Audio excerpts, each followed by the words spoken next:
Hello. So today I'm going to tell a story. Yeah. And that kind of maybe connects the gaps between the bridges. Yeah. There's a space here. A lot of things are not being said, represented by these single lines. So there are the lines between the sentences. Yeah. We have so many poles, points of reference, but the lines between them. And this is about what in a previous video I've mentioned as namunas. I have lots of samples of people. Some people have called them as archetypes. Yeah. But if we kind of zero in down a little more, there are people who kind of represent um, certain kinds of people in the society. And then archetypes are representations of, say, larger patterns. For example, there could be the empress, or there could be the witch, or there could be the what have you, um, the virgin, or the soldier. Yeah.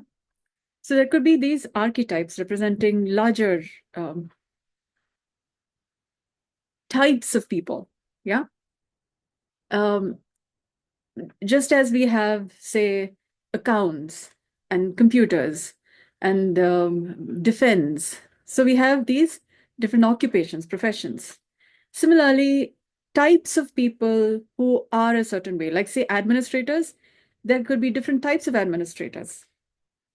Say a homemaker is also kind of an administrator. Yeah. Or an emperor type of an administrator, or a president type of an administrator. Yeah. So distinctions. Yeah. When you're able to recognize distinctions, then it becomes easier to kind of narrow down on something that's not as obvious as that. And I'm talking about people from our everyday ways of living. So there could be types of people, not these big archetypes, but everyday kind of people. Like, for example, homemakers or office going people. Yeah. Or students, types of them. And some people have called them as states. Yeah. I'm referring to, say, the Oneness University, ECOM. There is reference to states, or say, in terms of particle physics, there are states of matter. Like ice is a state of water. Vapor is a state of water. Water is a state of water. Yeah. Similarly, human beings may be said to have 22 states. Let's just say, because Hebrew has 22 alphabets, but kind of representing different kinds, different states of being human. Yeah. Or different states of development, stages of development. Enneagram is talking about 9 types.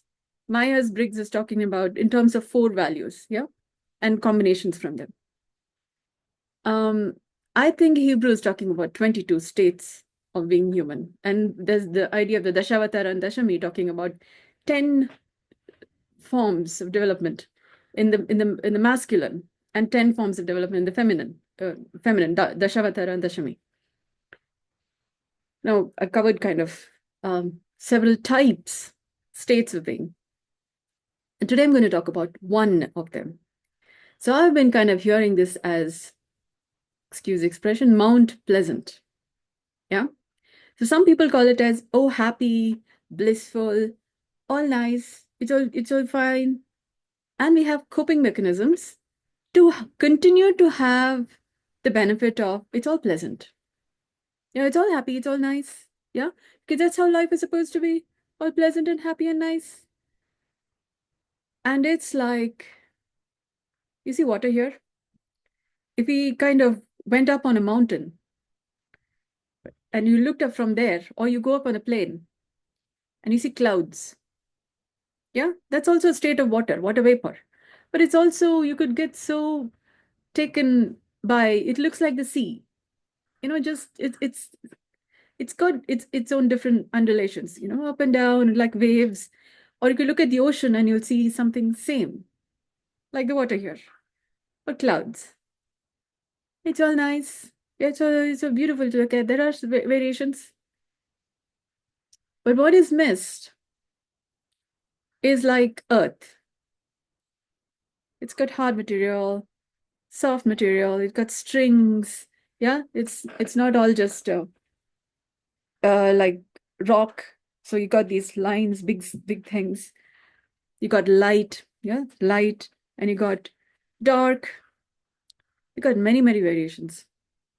That could overwhelm. And so people have been striving to have a common, all fine, stable, yeah. So coping mechanism could also involve what it takes to have a common state, a stable common state. And then from there to then function. Yeah. So your ground zero, so to speak, is a common stable state called pleasant. Some people work towards happiness being the pleasant, the common state. Joy. There's always joy and happiness. And what you do to continue to have joy and happiness. So that's a stable state. And how that affects others.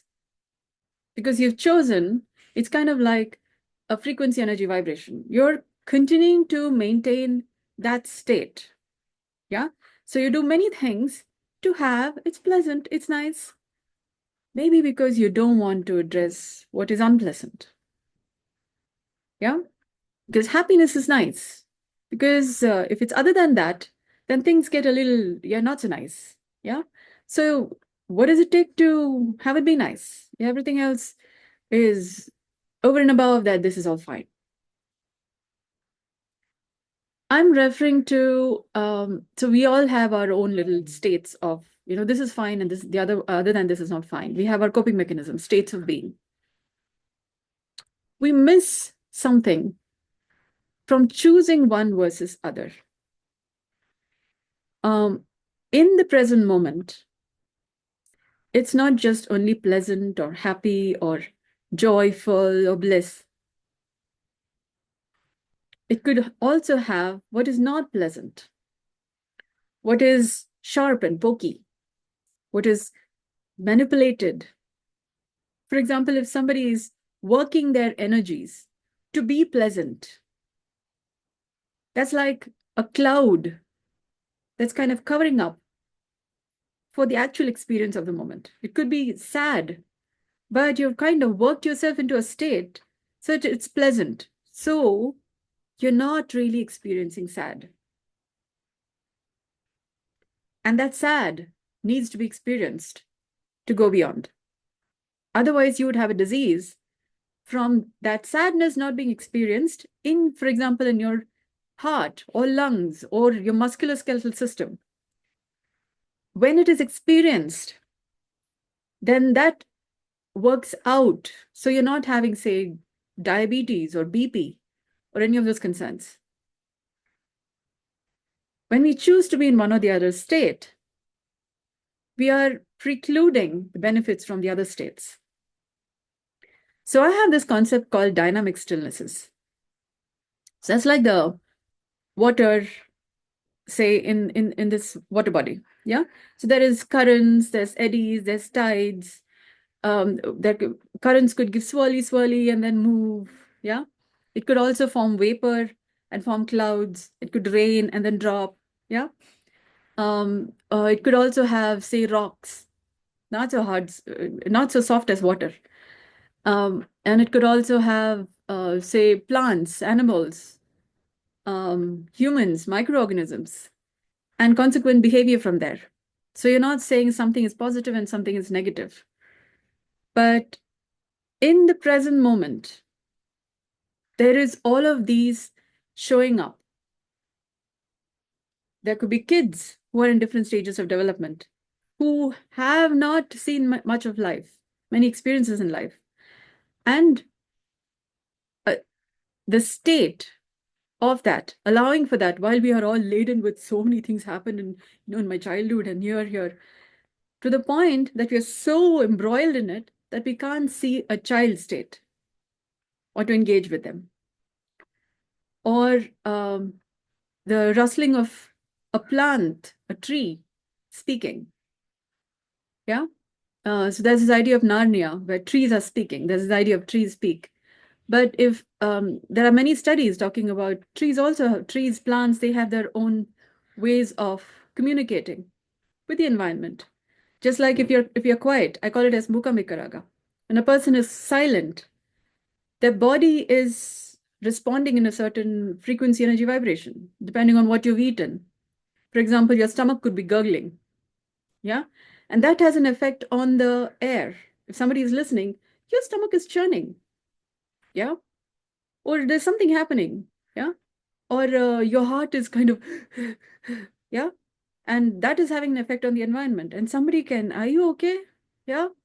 Because there's also the saying that women with, with menstrual cycles, their cycles sync up because their bodily rhythms is affecting other people in the environment.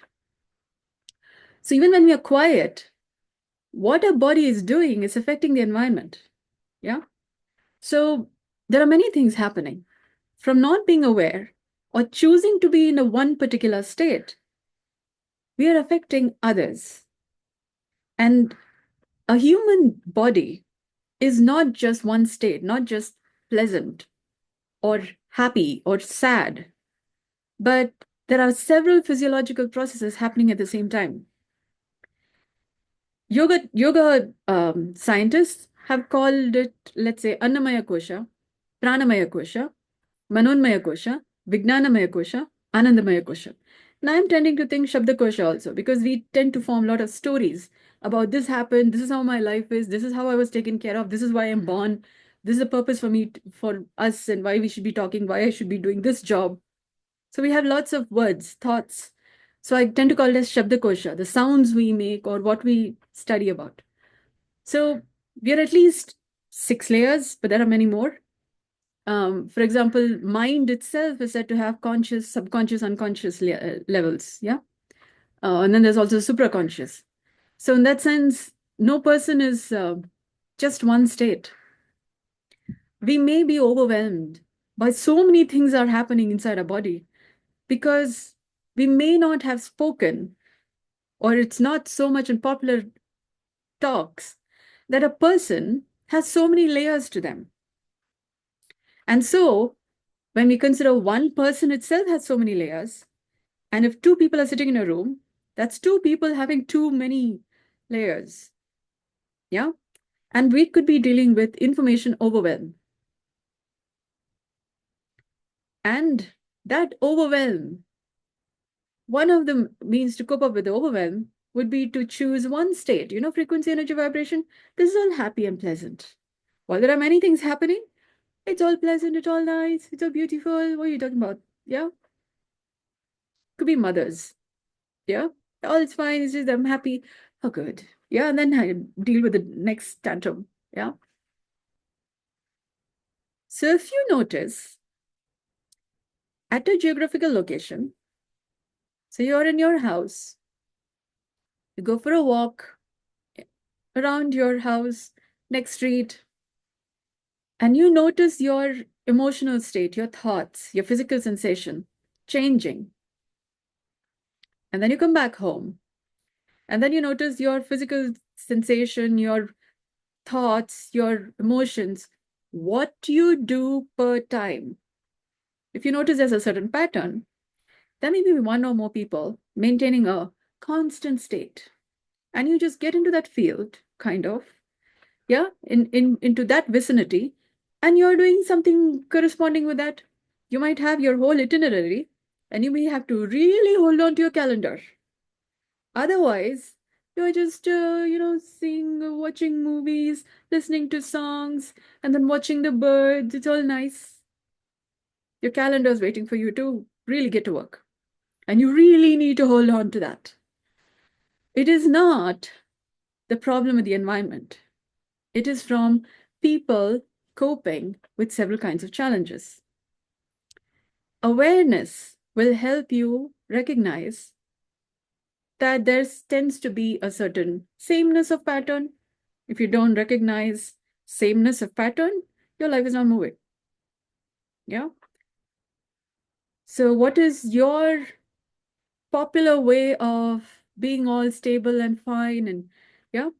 So it could be your strong suit, because this is best. I can cope with this. Some people even drink hydrogen, hydrogenated water, or different kinds of um, candlelight, or rock crystal, or incense, or essential oil, um, um, diffuser, yeah, or certain sounds in the background, binaural sounds, all to maintain a certain kind of state of mind. And you could be in the neighborhood and you're feeling a certain way. For them, it works. One man's food could be another man's poison. For them, that state works. For you, you're getting angry. Yeah. Or you're being sad continuously. Yeah. So it helps to recognize in this place, this is going on regularly. Don't ask where the influence is coming from. Just that you notice you're being a certain way in this place, or you're being a certain way in another place, and you don't have to move houses. You only have to be aware that this tends to be the pattern in this place. Yeah. Say if the air is cold, you will tend to warm it. Yeah. If it's rainy, you will wear clothes so that you're not getting wet. You don't move lifetimes. Yeah. You don't make dramatic changes like that. You make small adjustments so that you have your day working. But if you're not aware and you're noticing a pattern, noticing the pattern is your way to resolving your current life situation. Okay? We're all on the same planet. Different people are dealing with different kinds of challenges. But awareness, mindfulness, present moment appreciation. In this place, this is how you behave. In another place, maybe you're sitting in a park or you're sitting in a restaurant, you behave differently. You're sitting in a temple, you behave differently. You are walking along the road, you notice per square inch your behavior is different. Okay, per square meter, 10 meters, your behavior is different because the latitude and longitude per so many meters on Earth is different. It could be altitude, it could be environmental factors, it could be the history of that place. Yeah. So just being aware helps you live a healthier, wealthier, wiser life. So I hope this video gives you pause for thought. More to follow. Yoga, without moving a muscle, requires, it becomes easier without having to strike a pose to integrate the different levels, different aspects of being human, without having to resort to such coping mechanisms. Incense, light a candle. From just adjusting how your body feels, it becomes possible for you to recalibrate, purge your decimal location, so that you are being you and not being taken in by others or what's happening in the environment. So thank you so much for your kind interest. I hope this has been of value to you. Good day.